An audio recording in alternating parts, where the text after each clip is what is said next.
అనిల్ కుమార్ యాదవ్ గారిని కూడా వేదిక మీదకి రావాల్సిందే కోరుతున్నాం. మన ఇంకొక పెద్దలు నిమ్మకాయల రాజనారాయణ గారిని వారిని కూడా వెంకటరావు గారిని వేదిక మీదకి రావాల్సిందే కోరుతున్నాం. మాజీ సర్పంచ్ బొర్లకొండ వెంకటేశ్వర గారిని వేదిక మీదకి రావాల్సిందే కోరుతున్నాం. అదేవిధంగా సూరిబాబు గారు పక్కాలు తెలుసుకుంటూ ఇక్కడ ఇంతమంది కూడా ధన్యవాదాలు తెలుసుకుంటూ సెలవు తీసుకుంటాను. జై జగన్, జై జగన్, జై జగన్. Thank you sir.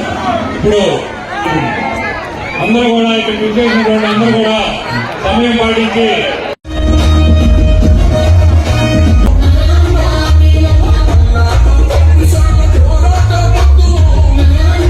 ఈ వీడియో కానీ మీకు నచ్చినట్లయితే లైక్, కామెంట్, షేర్ చేయండి. మరిన్ని అప్డేట్స్ కోసం సబ్స్క్రైబ్ చేయండి.